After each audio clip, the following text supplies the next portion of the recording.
Hello hi friends, welcome back to our YouTube channel Udyoga today. ಇವತ್ತಿನ ಈ ಒಂದು video ಒಳಗೆ ಆರೋಗ್ಯ ಇಲಾಖೆಯಲ್ಲಿ ಖಾಲಿ ಇರುವಂತಹ ಹುದ್ದೆಗಳನ್ನ ನೇಮಕಾತಿ ಮಾಡಿಕೊಳ್ಳೋಕೆ ಒಂದು ಅಧಿಸೂಚನೆಯನ್ನು ಹೊರಡಿಸಿದಾನೆ. ಅದು ಯಾವುದು ಮತ್ತು ಅದರೊಳಗೆ ಹುದ್ದೆಗಳು ಎಷ್ಟು ಖಾಲಿ ಇದಾವ ಮತ್ತು ಅದಕ್ಕೆ ಕ್ವಾಲಿಫಿಕೇಷನ್ ಏನು ಬೇಕು ಮತ್ತು ಲಾಸ್ಟ್ ಡೇಟ್ ಎಂದು ಮತ್ತು ಅಪ್ಲಿಕೇಶನ್ ಹೆಂಗೆ ಆನ್ಲೈನ್ ಇತ್ತು ಅಪ್ಲೈ ಆಯಿತು ಅಂಥೇಳಿ ಈ ವಿಡಿಯೋ ಒಳಗೆ ನೋಡ್ಕೊಂಡು ಬರೋಣ ಬರ್ರಿ.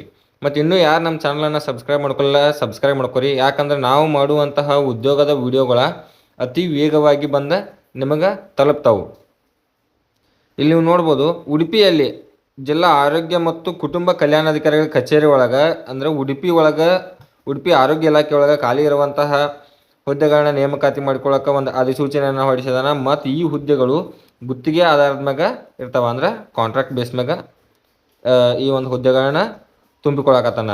ನೀವು ಇಲ್ಲಿ ನೋಡ್ಬೋದು ಯಾವ್ಯಾವ ಹುದ್ದೆಪ್ಪ ಅಂತಂದ್ರೆ ಕಿರಿಯ ಪ್ರಯೋಗಶಾಲಾ ತಾಂತ್ರಿಕ ಅಧಿಕಾರಿ ಅಂತ ಹೇಳಿಬಿಟ್ಟು ಟೋಟಲ್ 5 ಪೋಸ್ಟ್ಗಳದಾವ. ಇಲ್ಲಿ ನೋಡ್ಬೋದು ಕಿರಿಯ ಪ್ರಯೋಗಶಾಲಾ ತಾಂತ್ರಿಕ ಅಧಿಕಾರಿ ಅಂತ ಹೇಳ್ಬಿಟ್ಟು. ಮತ್ತು ಇದಕ್ಕೆ ವಿದ್ಯಾರ್ಥಿ ಏನಾಗಿರ್ಬೇಕಪ್ಪ ಅಂದರೆ ನಿಮ್ಮದ ಡಿಪ್ಲೊಮೊ ಇನ್ ಲ್ಯಾಬೊರೇಟರಿ ತಾಂತ್ರಿಕ ವಿದ್ಯಾರ್ಥಿಯನ್ನು ಕರ್ನಾಟಕ ಸರ್ಕಾರದಿಂದ ಮಾನ್ಯತೆ ಪಡೆದ ಶಾಲೆಗಳಲ್ಲಿ ಮಾತ್ರ ಪಡೆದಿರಬೇಕು. ಡಿಪ್ಲೊಮೊ ಇನ್ ಲ್ಯಾಬೊರೇಟರಿ ತಾಂತ್ರಿಕ ವಿದ್ಯಾರ್ಥಿ ನಿಮ್ಮದು ಆಗಿರಬೇಕು. ಆಗಿತ್ತಂದ್ರೆ ಈ ಒಂದು ಪೋಸ್ಟಿಗೆ ನೀವು ಅಪ್ಲಿಕೇಶನ್ ಹಾಕಕ್ಕೆ ನಡಿತೈತಿ. ಮತ್ತು ಸೆಕೆಂಡ್ ಒನ್ನ ಫಾರ್ಮಸಿ ಅಧಿಕಾರಿ ಅಂತ ಹೇಳ್ಬಿಟ್ಟು ಟೋಟಲ್ 13 ಪೋಸ್ಟ್ಗಳದಾವ. ಇಲ್ಲಿ ನೀವು ನೋಡ್ಬೋದು ಈ ಒಂದು ಹುದ್ದೆಗೆ ನೀವು ಡಿ ಫಾರ್ಮಾ ವಿದ್ಯಾರ್ಥಿಯನ್ನು ಪಡೆದಿರಬೇಕು. ಮತ್ತು ಅದು ಕರ್ನಾಟಕ ಸರ್ಕಾರದಿಂದ ಮಾನ್ಯತೆ ಪಡೆದ ಶಾಲೆಗಳಲ್ಲಿ ಮಾತ್ರ ಪಡೆದಿರಬೇಕು. ಅಂಥ ಅಭ್ಯರ್ಥಿಗಳಿಗೆ ಮಾತ್ರ ಈ ಒಂದು ಹುದ್ದೆಗಳು ಖಾಲಿ ಇರುವಂಥದ್ದು. ಮತ್ತು ಕರ್ನಾಟಕ ಫಾರ್ಮಸಿ ಕೌನ್ಸಿಲ್ನಲ್ಲಿ ಕಡ್ಡಾಯವಾಗಿ ನೋಂದಣಿ ಆಗಿರಬೇಕು. ಅವ್ರು ಮಾತ್ರ ಇದಕ್ಕೆ ಅಪ್ಲಿಕೇಶನ್ ಹಾಕಕ್ಕೆ ನಡಿತೈತಿ. ಇಲ್ಲಿ ಮಾಸಿಕ ವೇತನವನ್ನು ನೀವು ನೋಡಿದ್ರೆ ಕಾರ್ಮಿಕ ಇಲಾಖೆ ನಿಗದಿಪಡಿಸಿರುವ ಕನಿಷ್ಠ ವೇತನವನ್ನು ನಾವು ಹಿಂದೂ ನಿಮ್ಗೆ ಟೆಂಡರ್ ಬೇಸ್ ಮ್ಯಾಗ ಯಾರು ಇರ್ತಿರಲಿಲ್ಲ ಆರೋಗ್ಯ ಇಲಾಖೆ ಒಳಗೆ ಅವ್ರಿಗೆ ಸ್ಯಾಲ್ರಿ ಎಷ್ಟು ಅಂತ ಐತೆ ಅಂತ ಹೇಳಿ ಹಿಂದಿನ ವಿಡಿಯೋದಾಗೂ ನಾ ಅಪ್ಡೇಟ್ ಮಾಡಿದನು. ನೀವು ಅಲ್ಲಿ ಹೋಗಿ ನೋಡ್ಬೋದು, ಅಂದರೆ ಎಷ್ಟೆಷ್ಟು ಈ ಒಂದು ಹುದ್ದೆಗಳಿಗೆ ಸ್ಯಾಲ್ರಿ ಸಿಗ್ತೈತೆ ಅಂತ ಹೇಳಿಬಿಟ್ಟು. ಮತ್ತು ಕಿರಿಯ ಪ್ರಯೋಗಶಾಲಾ ತಾಂತ್ರಿಕ ಅಧಿಕಾರಿಗೆ ಹುದ್ದೆಗಳಿಗೆ ಬೇಕಾದ ದಾಖಲಾತಿಗಳು ಇಲ್ಲಿ ನೀವು ನೋಡ್ಬೋದು. SSLC ಅಂಕಪಟ್ಟಿಯನ್ನು ಸಲ್ಲಿಸಬೇಕು ನೀವು.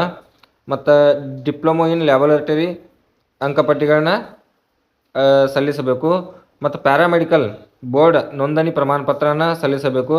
ಮತ್ತು ಇತ್ತೀಚಿನ ಜಾತಿ ಪ್ರಮಾಣ ಪತ್ರ, ಕನ್ನಡ ಭಾಷಾ ಪ್ರಮಾಣ ಪತ್ರ, ಗ್ರಾಮೀಣ ಅಭ್ಯರ್ಥಿ ಪ್ರಮಾಣ ಪತ್ರ, ಅಂಗವಿಕಲರಾಗಿದ್ದಲ್ಲಿ ಅಂಗವಿಕಲ ಪ್ರಮಾಣ ಪತ್ರ, ಆಧಾರ್ ಕಾರ್ಡ ಮತ್ತು ಈ ಎಲ್ಲ ದಾಖಲಾತಿಗಳನ್ನ ಸ್ವಯಂ ದೃಢೀಕರಿಸಿ ಸಲ್ಲಿಸಬೇಕಾಗತ್ತೆ.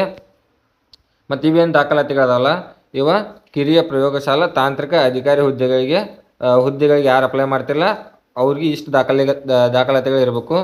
ಮತ್ತು ಫಾರ್ಮಸಿ ಅಧಿಕಾರಿಗೆ SSLC ಅಂಕಪಟ್ಟಿ, ಡಿ ಫಾರ್ಮಾ ಅಂಕಪಟ್ಟಿಗಳು, ಮತ್ತು ಕರ್ನಾಟಕ ಫಾರ್ಮಸಿ ಕೌನ್ಸಿಲ್ ನೋಂದಣಿ ಪ್ರಮಾಣ ಪತ್ರ, ಇತ್ತೀಚಿನ ಜಾತಿ ಪ್ರಮಾಣ ಪತ್ರ, ಕನ್ನಡ ಭಾಷಾ ಪ್ರಮಾಣ ಪತ್ರ, ಗ್ರಾಮೀಣ ಪ್ರಮಾಣ ಪತ್ರ, ಮತ್ತು ಅಂಗವಿಕಲರಾಗಿದ್ದರೆ ಅವ್ರದ್ದು ಅಂಗವಿಕಲ ಪ್ರಮಾಣ ಪತ್ರ, ಆಧಾರ್ ಕಾರ್ಡು ಮತ್ತು ಇದ್ರದ್ದು ಸೇಮ್ ಎಲ್ಲ ದಾಖಲಾತಿಗಳನ್ನ ಸ್ವಯಂ ದೃಢೀಕರಣ ಮಾಡಿರಬೇಕು.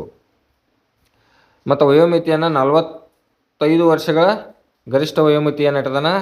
45 ವರ್ಷ ಒಳಗೆ ಯಾರ್ಯಾರಿದ್ರಿಲ್ಲ ಅವರೆಲ್ಲ ಇದಕ್ಕೆ ಅಪ್ಲಿಕೇಶನ್ ಹಾಕಕ್ಕೆ ನಡೀತೈತಿ. ಮತ್ತು ಈ ಒಂದು ಅಪ್ಲಿಕೇಶನನ್ನು ನೀವು ಕಂಪಲ್ಸರಿ ಆಫ್ಲೈನ್ ಮುಖಾಂತರನೇ ಕರೆದಾನ. ನೀವು ಫಾರ್ಮ್ ತುಂಬಿ ಕಳಿಸ್ಬೇಕಾಗತ್ತೆ. ಇಲ್ಲಿ ನೀವು ನೋಡ್ಬೋದು ಅದರದ್ದು ಫಾರ್ಮ್ ಇಲ್ಲಿ ಐತಿ. ಇಲ್ಲಿ ಮೊದಲೇದಾಗಿ ನೀವು ಲ್ಯಾಬ್ ಟೆಕ್ನಿಷಿಯನ್ಗೆ ಅಪ್ಲೈ ಮಾಡ್ತಂದ್ರೆ ಇಲ್ಲಿ ಟೆಕ್ ಮಾರ್ಕು, ಮತ್ತು ಫಾರ್ಮಸ್ಟಿಕ್ ಮಾಡ್ತಂದ್ರೆ ಇಲ್ಲಿ ಟೆಕ್ ಮಾಡಿ ಇದನ್ನು ಫಿಲಪ್ ಮಾಡಿ ನೀವು ಅಲ್ಲಿ ಕಳಿಸ್ಬೇಕಾಗತ್ತೆ. ಎಲ್ಲಿಪ್ಪ ಅಂತಂದ್ರೆ ಜಿಲ್ಲಾ ಆರೋಗ್ಯ ಮತ್ತು ಕುಟುಂಬ ಕಲ್ಯಾಣಾಧಿಕಾರಿಗಳ ಕಚೇರಿ ಉಡುಪಿ, ಇಲ್ಲಿ ಕೊಟ್ಟಿರುವಂಥ ಲೊಕೇಶನ್ಗೆ ನೀವು ಕಳಿಸ್ಬೇಕಾಗತ್ತೆ. ಮತ್ತು ಯಾರ್ಯಾರು ಆರೋಗ್ಯ ಇಲಾಖೆ ಒಳಗೆ ಕೆಲಸ ಮಾಡೋಕ್ಕೆ ಇಷ್ಟಪಡ್ತಿರಲಿಲ್ಲ ಅವ್ರಿಗೊಂದು ಬೆಸ್ಟ್ ಆಪರ್ಚುನಿಟಿ ಐತಿ. ಲಾಸ್ಟ್ ಡೇಟ್ ಬಂದುಬಿಟ್ಟು 21/7/2026 ಇದ್ರದ್ದು ಲಾಸ್ಟ್ ಡೇಟ್ ಐತಿ. ಯಾರ್ಯಾರು ಇದ್ರೊಳಗೆ ಇಂಟ್ರೆಸ್ಟ್ ಇದ್ದಿರಲಿಲ್ಲ ಕೆಲಸ ಮಾಡೋಕೆ ಅವ್ರು ಹೋಗಿ ಇದಕ್ಕೆ ಅಪ್ಲಿಕೇಶನ್ ಹಾಕ್ರಿ. ಮತ್ತು ನಿಮ್ಮ ಫ್ರೆಂಡ್ ಸರ್ಕಲ್ ಒಳಗೆ ಯಾರಾದರೂ ಅವ್ರಿಗೆ ಈ ವಿಡಿಯೋನ ಶೇರ್ ಮಾಡಿರಿ.